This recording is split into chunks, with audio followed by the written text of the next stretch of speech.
That was my problem. That was the text. That was what that text was about. We're live now. Okay. Oh yeah. Let's What stop was that. they were saying? Okay. Done. We are live. And good evening. Yay, we're live. Hello. Oh, it's the hello to me. Yes, Yeah, hi. the hello is okay. Okay. So let me say hello to everybody else. Hello for whoever is watching now or watching later. We are live.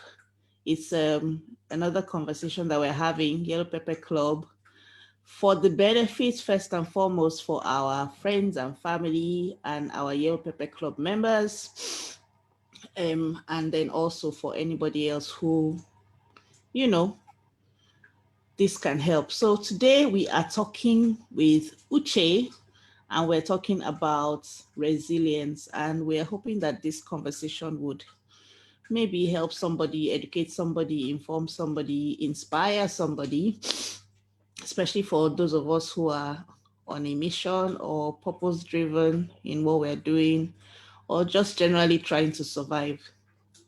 So, hi. Was that to me now? Yes, that's you, Uche. Hi, man. Thank uh, you for inviting me to come and chat on the Yellow Pepper Club.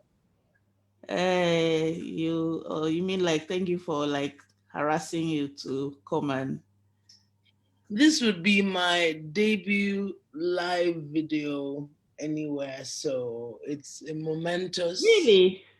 momentous. I'm very camera shy. Are you? Yes, I am. Hey. Well, uh, we're talking about resilience. How was your day? Start by telling me how was your day?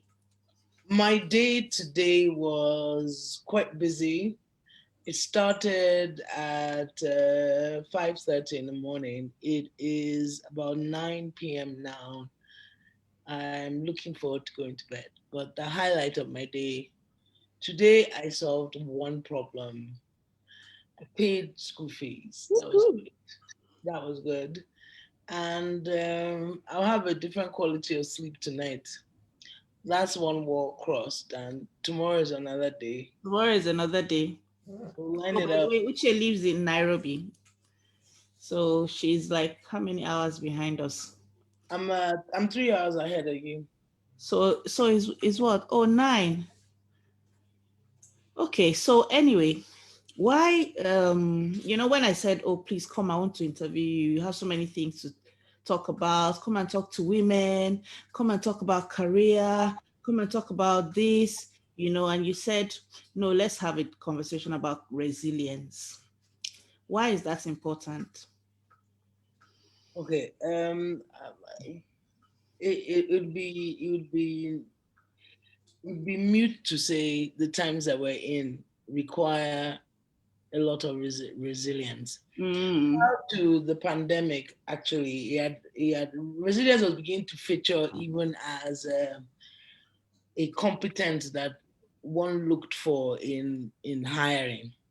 Yes, Uche is an HR.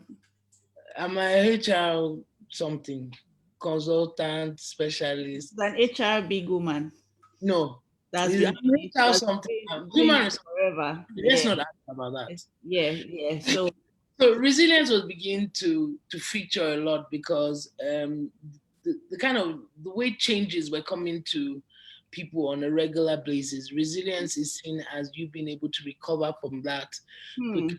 Get hit, you get up, you move, hmm. and we're quickly moving away from the said even all the processes the way they were traditionally, where you work for 3 years. After 3 years, you get a promotion.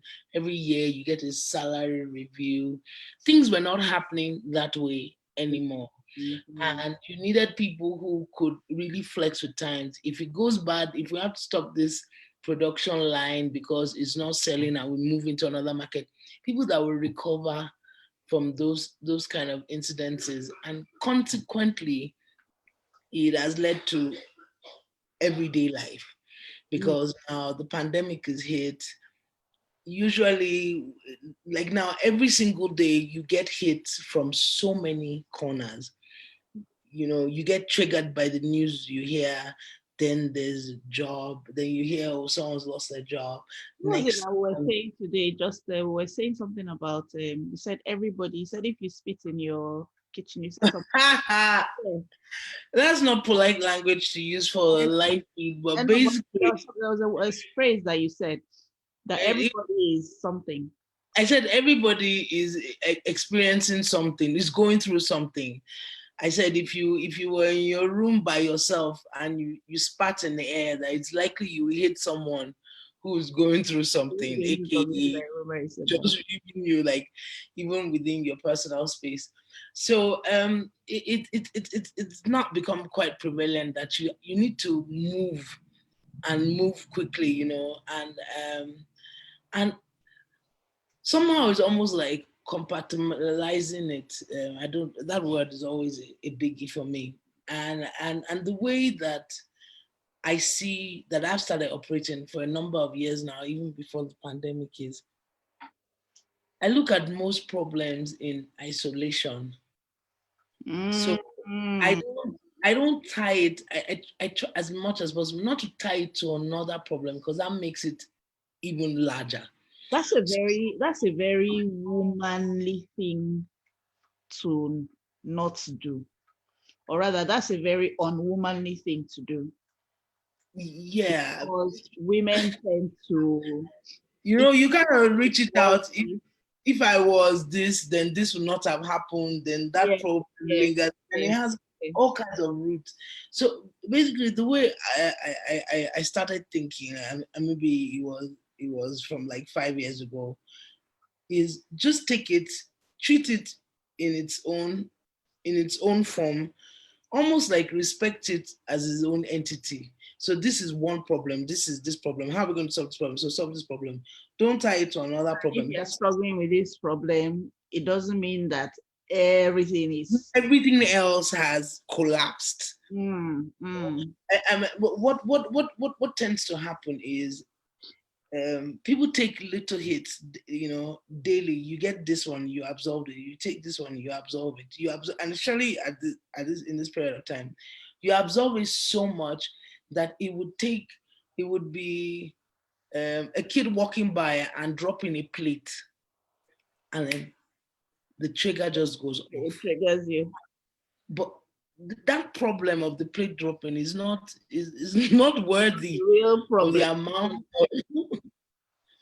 of the energy that you now spend on it, because you're not putting the plate dropping in isolation. These things happen, a plate drops. So that's how I've been working through the pandemic in particular. That's one.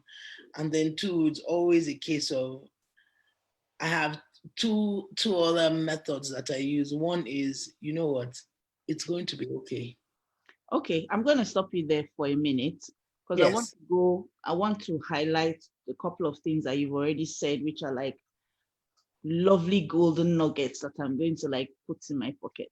Ooh, I'm feeling sagey. Yeah. So you said resilience is it's not really how strong you are, but how quickly you can recover Yes. when things happen. Mm-hmm. And then you've also said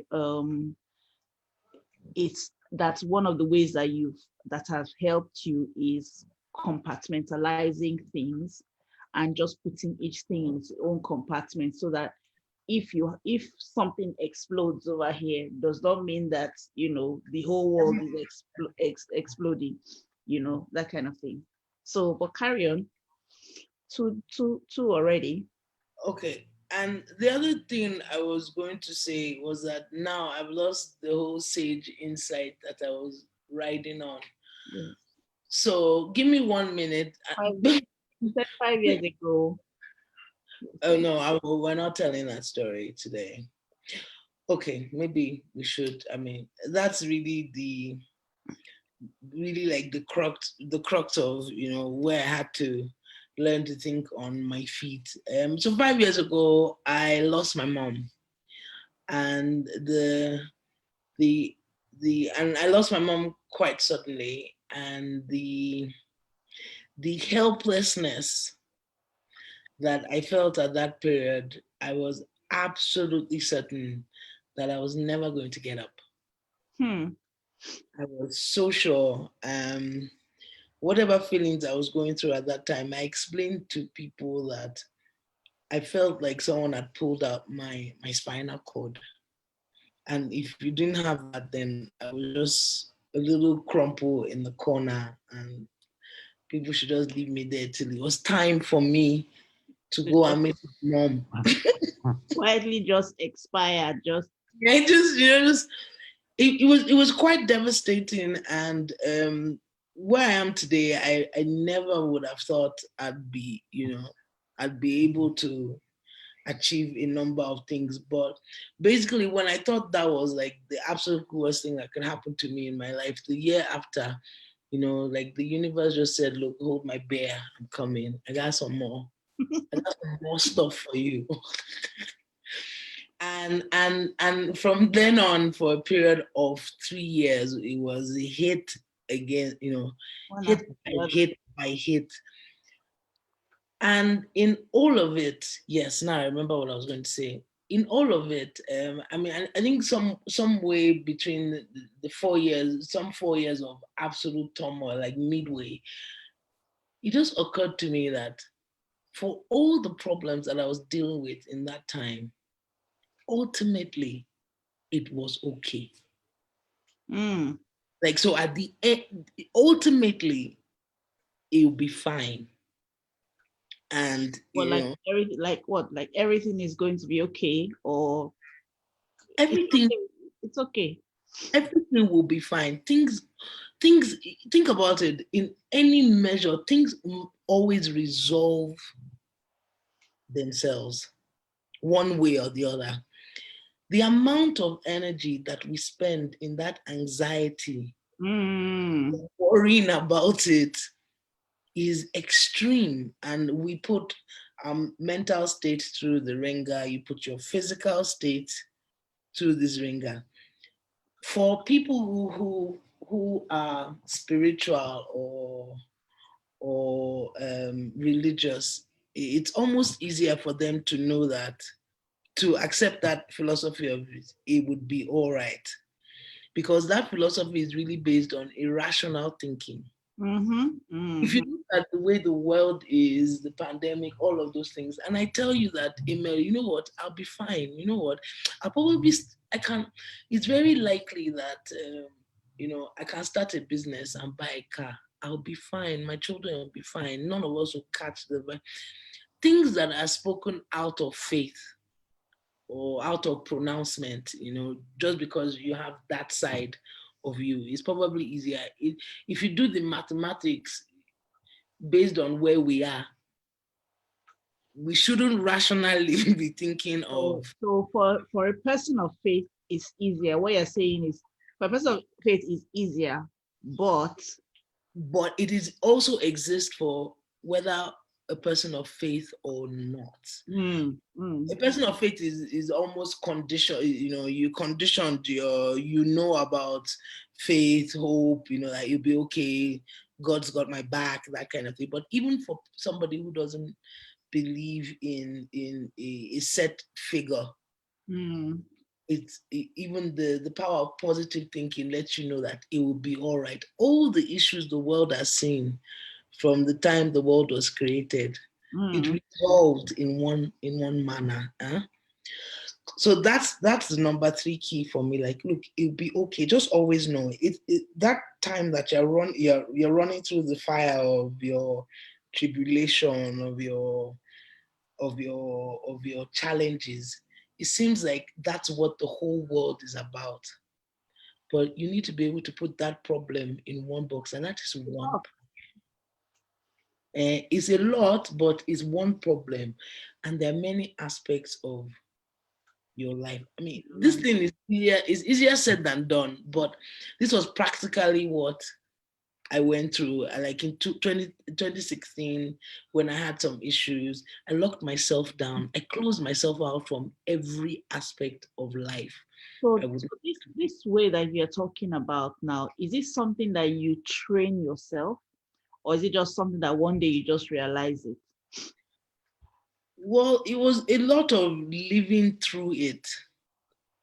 It was living through a situation where, at the end of the day, where in the middle of it at somewhere, I used to evaluate all action based on will it kill me? So it was it was the extreme where it was either it killed me or I could do it. Mm.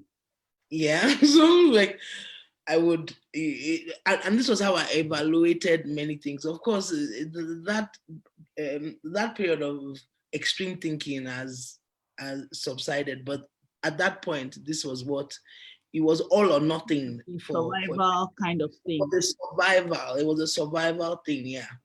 So can I kill the animal or will the animal kill me, which is then based on whether I'll be there or or not, you know. So that was the other thing that I also lived by. But what I also realized that at some point you you have to let people help you, Hmm. because that's also quite critical in a situation like this that we're all in. A case where everybody says, like I just said now, if you spit in a small space now, you hit someone who has problems. So most people, the way they're conditioned, nobody wants to be the one to ask for help. Mm. The Mm. one that always One asking, that's needing, always needing help. always needing help. Nobody really wants to be in that kind of situation. But one of the learnings that I went through was that you also have to let other people help you for them. Okay. Um, if it's on a spiritual level, it is a case of, if I get a chance to help you, then I get blessed. It's a blessing for you. It's a blessing for me. If you refuse my help, you kind of also lock down the blessing of The circulation of the blessing. circulation of the blessing. So that was one thing I learned through my own distress too. You know, like when somebody who doesn't seem to, the way you see yourself and you're like, oh, um, I have more than this person, and this person is offering to help you in one way or the other. You do all that. Oh, you shouldn't have, or don't worry. It is, it is a, it is a mental thing to accept that help. I'll tell you a story. Something that happened to me. It was really humbling, and it's possible I shared it with you before. So when I had some challenges at work, and I couldn't work, and I had to take the kids out of school, and I was homeschooling them because they couldn't pay school fees. There were many things that were happening around that time, and I would have friends who would come by who would pick me up and take me to the supermarket so that I could buy groceries for the children. Groceries. For the children, there was one day a friend had picked me up. She had taken me to the grocery store, and then she, like we would do, I'd say, so what's the budget? Very humbling time of my life, You say, what's the budget? And then they'll tell you, because they too, everybody is kind of struggling. So they'll tell you what they can afford. So you go and shop. So this particular day we were shopping, and then I saw my kids' head teacher, and the school had pulled them out of, and Hmm. we were owing a term's fees, and things were, He then saw me. He said, "Oh, you came shopping." My first instinct was to feel guilty. You know how humans are. I felt guilty. Like, Hmm. how am I shopping when that I was thinking he would be You'll be thinking, thinking how are you shopping when you owe when us you say you don't have money to pay school fees, and then fees, here you are shopping. shopping in the supermarket? I mean, that is such a human thing to just really, jump on. And then you think about it, why would he think that? I mean, because we owe school fees, we should never eat. Anyway, then he then, he talked to me, how are you? How are you coping? He was so kind. At that point when you're thinking, oh, my school fees used to pay his salary, right? When you're having those really arrogant thoughts in your head, Mm. and then you're here, you're thinking, oh, so he then, when we finished talking and he was going, he then gave me the equivalent of $20 so that he Oh would wow. text me. So he gave me $20. I was like, oh no, you shouldn't have. He said, take it. He said, you know what? If nothing, use it to buy apples for my kids. Hmm. I I think that day broke me. And it didn't break me because I was humbled. He broke me because of his kindness. Mm. Mm. It really, really broke me because of his kindness. He was patient. He was fatherly. He was concerned for the children. Mm. But he was an employee, so he couldn't say, we'll just bring them back. But he was so genuinely kind. Mm. And Mm. well, he gave me a different impression of where I lived and what maybe I thought of some of the people that lived. We did that, and that was a very significant day for That's me. amazing. That's Oh, amazing. I think this kind of time, it shows you what's in yourself as well as shows you what's in other people that sometimes you would not even see, or I guess it allows people, gives people a chance to allow their better selves to come because out. Yeah, yeah, because I'm sure even he himself probably didn't think, you know, oh, this is what I would do or say when I yeah, meet like that it didn't lady, panic when I was in the house. Yeah, yeah, but that's amazing. That's amazing. So what would you say to somebody who is in their own on their own battleground? Oh, this is someone that's in on their own battleground now. Okay, some of the things I often share with my friends or people who ask me is some of them being very practical steps. Mm. I always like to tell everyone that if it's big and it's come, take a nap. You should take a nap. Yeah, go to bed. If it's big and it has landed, never address it at that point. Just say, I see you in a couple of hours. Take a nap. It That's has really, never that's really unexpected. it has never ever failed me. The kind of processing that takes place when you're sleeping, and most of the time overnight, when tensions are hot and everybody's flaying, let them all sleep about it. In the morning, people usually see Mm. everything clearly. That's my approach. If it's really big and it lands, like, let's talk in the morning. So that's my first, yeah. Yeah, I know people always say that, oh, sleep on it. Oh, I'll sleep on it. But a lot happens when you actually sleep on it, you Mm. know, like, okay, I don't have to deal because it's like you're sending yourself a message. I don't have to deal with this now. It can wait, that kind of, so you're sending yourself a message, you're sending the thing a message as well, you know, and it's not we're not going to drop everything and start Oh, running around with hair on fire kind of thing. it's less of that for me personally. I mean, I imagine that they can interpret in that way. Like, I'm not going to deal with it now. It's not important. But it's more of, for me, I feel like my brain functions better if I let it.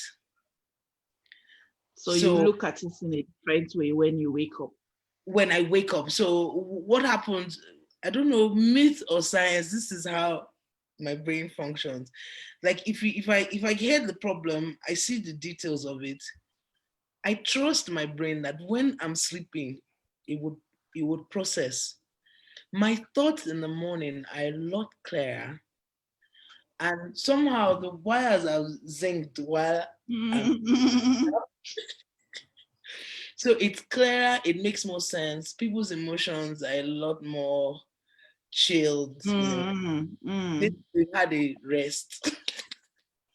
Abby, Abby. We can interact better on that note. Yeah. Okay, interesting, interesting.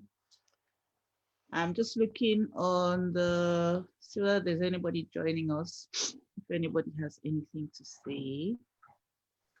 Ha ha ha. Tutu is here. She says, take a nap. Problem, no, they finish. That's the truth.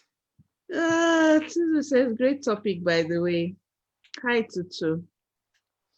Yeah, it's not running away. The problem is not running away. It's not going anywhere. You know, it's a hard one though. But It takes a bit of training. but is that, let me not say a hard one. I'll say it's an odd one, you know, but I think it would really work. I think it's something that would really work. You see, there's some things that, especially as a parent, there's some things that you can't face head on. Okay, if she ever sees this, she's going to kill me. I remember my first daughter, and was 11, and one day came back from school and said she needed to talk to me about something, and I said, okay, let's do this. And she says, she starts this tirade about having a crush on a boy and her about feelings, and it was long. And I was so wide-eyed looking at her, thinking to myself, oh my God, I am not ready to deal with We this don't have this kind of conversation. conversation. Wow. And your And first daughter, so no practice so no anywhere. practice. And the only reaction I have to that kind of situation, from my mom is you never talk about that kind of thing, especially at 11. Like, how, from where?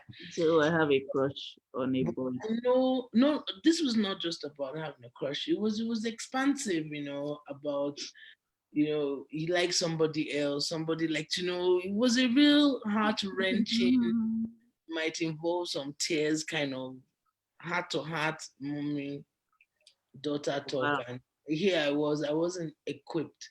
So I just said, oh, okay, you know what? It was a Friday. You know what? Noon tomorrow. Discuss this problem. Not not now, okay? Like, this is a bit of a surprise to me. You need to process it first. Help me. So she goes off. Before I went to bed that night, oh my God, I did a lot of Googling, because we also know that the kids that are now with us are not us. You No, they're not. you cannot have the flare up and saying, that's the last you ever hear of any of those things. And will be the last I ever hear of any of those things if she ever sees this. But anywho, But the, she's not 11 any longer now, so so I did a lot of studying. I read a lot of opinion. Then I went to bed, and then the next day at noon, I'd read a lot of tips and things. We we got into bed. I pulled the blanket. I wrapped myself around. Like, so should anything start happening, how will you run? Made her comfortable, so it was come. So we started talking about it. But so out of the whole energy of her starting the story to me the previous day, I found out that even in the light of day, she had evaluated it and come to Mm, the conclusion that he really likes someone else, and maybe she should let go of this crush. And I was, high fiving in the air, and came up with the right words of, "Oh, for the best. mm, You're also the best." These things happen where you like someone and they like other people. It happens, and that even for you, there are many people that like you, that you don't like them. This is the circle of life. This is how life works. When she left, I got on my knees and thank God mm.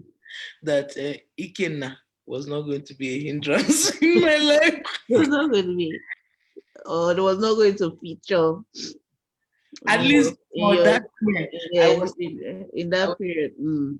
I was saying from Ikenna. Oh, It's yes. that's in fact that is another conversation for another day. Oh, So and sorry, I was going to say, somebody listening to us talk, and the example that I used might not think of it as a very serious problem, because we're mm, talking about resilience being, for major problems.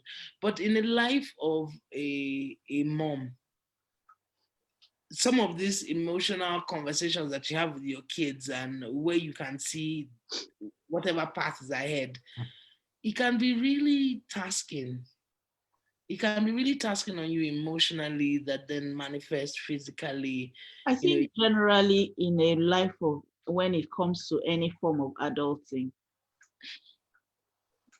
there's just it's challenging. Then not to talk about being a mom or being a single mom or being or having a career or there's always some kind of thing. But yeah, definitely the parenting side of thing is there's is not, in a way, career, you could leave the work at work, kind of thing. But with the, I know you're rolling your eyes, not these days, but you could leave the work at work. You used to be able to leave the work at work.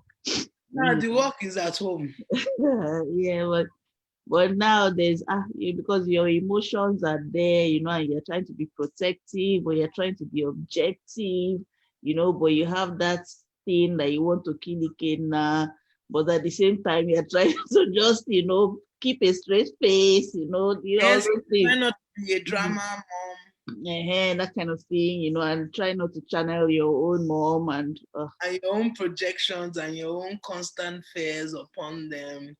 You want them to be able to take their own risk, do things for themselves. mm, yeah, yeah. Okay, so now is the time for the president question. Have you got an answer? If you were president for a day, Oh my God. what will be the first thing that you would do Okay, it depends on what country first. President of which country? of the world? Wow. I'll just give everybody a 24-hour siesta. Like, everybody just go and sleep. Everyone should go and sleep. Tell Everybody me just about. I remember we had a conversation one time about. I know I've brought this up before, but I don't know why I keep bringing it up. So we've had a conversation about you wanting to have like a spa-ish kind of thing, therapy center, where all that will happen is that people will just come and sleep well, okay, it involves a little bit or of, come and rest. yeah, Something to do with mental health and stress and things. like Mm. taking a mental chill. So basically, the idea was for a safe place for women, where career women, business women, like a club. I mean, that's the money making part of it. The altruistic part of it is that women can come into this place where there's absolutely no pressure, and the kind of amenities that you would like as a everyday woman would be available. You can get your hair brushed, you can get your nails done, you can get a massage, you can have a little listening pod to talk to somebody who's professionally trained to listen to you. Did I get this right? Because whenever I think about it, you know, what comes to my mind, or the picture comes to my mind of a woman driving home on her way from work and stopping there and saying, in fact, let me just branch here and just do 1 hour or do 2 hours, then I'll get before I'll get home, kind of It's thing. a lot of the idea stemmed from there used to be a place where Laddie and I hung out. So there was Laddie, Bumi. There was a place in VI. It was called Sports Shack. So typical Lagos living, you don't want to get on the bridge at a certain time. Mm, mm. There was a sports bar. It was predominantly dominated by men. It was a sports bar. There was a pool table, but there was a corner. There was a corner. It had typically had 6 to 7 women. It was called. It was labeled the coven because Oh my goodness. labeled the coven because we would come from work. All of us would arrive from work, and we would sit in that little tight corner by the pool table. We would often play pool too. That was just a stress reliever. But the real therapy session was round that table. And it would be women helping women distress before the next round of stress or getting into the traffic. So around that table, empires were built, Mm-hmm. empires were pulled down, people were judged, problems were solved, and there were quarrels and people made up and life decisions were taken and lives were changed around the table. Table in the but God. but most importantly, we all helped each other. We supported each other in just the one-to-one therapy. And then having seen many traumas and disorders collectively, we help people see the signs. Everybody is typically armchair psychologists. Mm, But mm, you heard enough story to say, that sounds like, I think that's the. You know the funny thing, like you just said it, the Bible actually says something about that, where it always says the older women should help the younger women. Mm-hmm. Also, and I've heard people say something about how it's always good to have that peer support of people who have seen it before you have seen it, and then people who are coming up who are just seeing it. So that wisdom that you people are dispensing is like, Lagwaja Yes, well, has just survived it. Oh, see, I see the signs about to happen to you, kind of thing, and yeah, yeah. and take it. I mean, at the height of some particular problems I was having, maybe like 2010, and it was manifesting physically. And it had gotten to a certain stage where they had said, you know what, it's psychosomatic, and Hmm. you need to see a therapist. You need to see a therapist because until you fix what is in your head that is causing you distress, it will keep manifesting in your body. And so, first of all, the usual hang-ups. I'm African.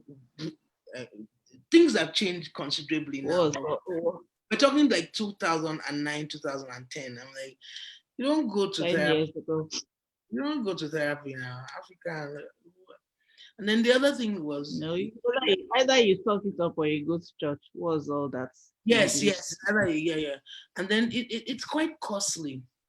So, but at that point in time, anything that could have saved me from the level of pain I was experiencing.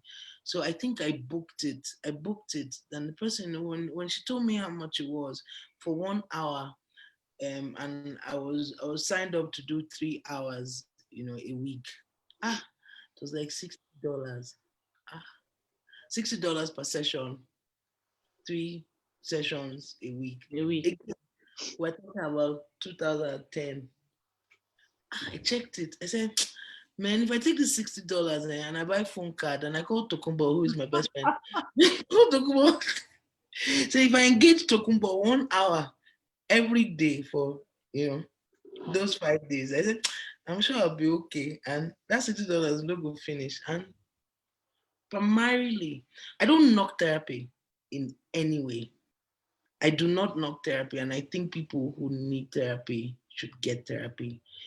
For that particular period of time in my life, Tokuma was my therapist, and she was Mm, there, and she served the purpose, and she really, really helped me. And it wasn't a case of she had the principles or the know-how or the particular wisdom. It was a space where somebody let me be me. mm, Life as mm, much as I wanted. If it was cry, I wanted to cry. But I knew that there was someone there for me. And when I needed a pinch in my ear to say, "You're talking rubbish," I'll get it. The time where it's like, there, where are they? Let's go and fight them. I got that too. So she was really in that gap for me, and that helped, which is why the concept of that place was for you to find somewhere where there's always someone there. mm, mm. Yeah, I think one of the things that people have suffered from in this period has been that lack of connection Mm. or lack of the opportunity to connect with people. I mean, I see people see people having parties and like, I'll just have the party and pay the fine. I just have the party and pay the fine. I just want to be around people. People just want to be around people. There's just something about that. It does make quite a bit of difference. Anyway, we're going to be rounding up in a minute or two. But thank you so much.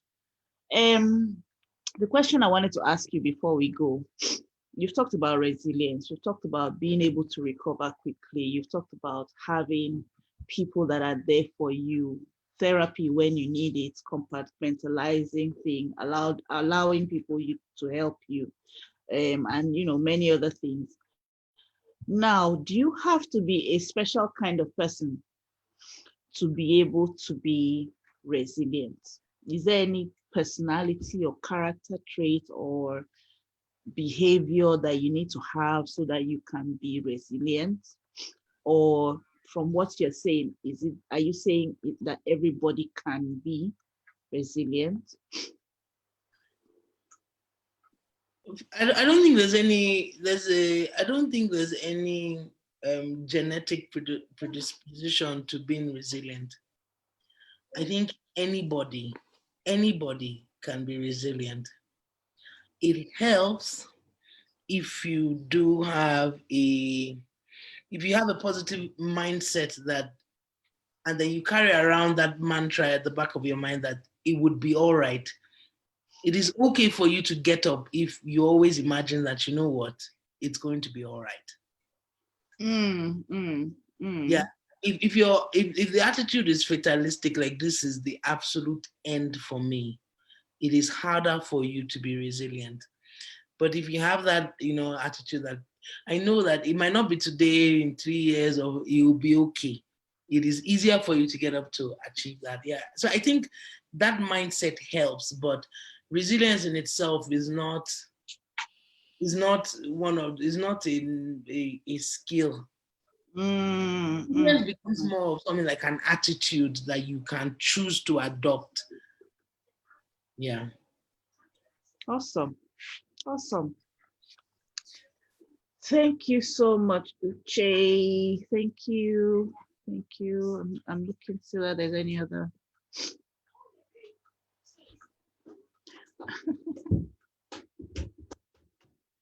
Tutu says she remembers that's your spa idea, the mental spa. She calls it the mental spa.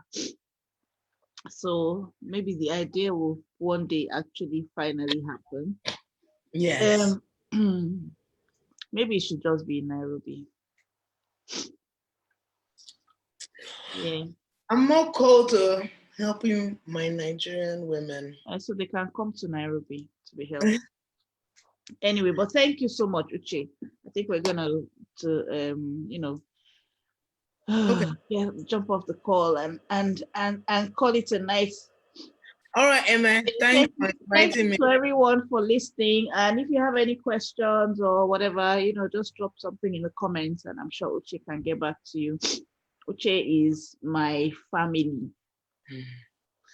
Have a nice evening. Yeah, Thanks, yeah. everyone. Okay. It was nice Bye. spending time with you. Bye.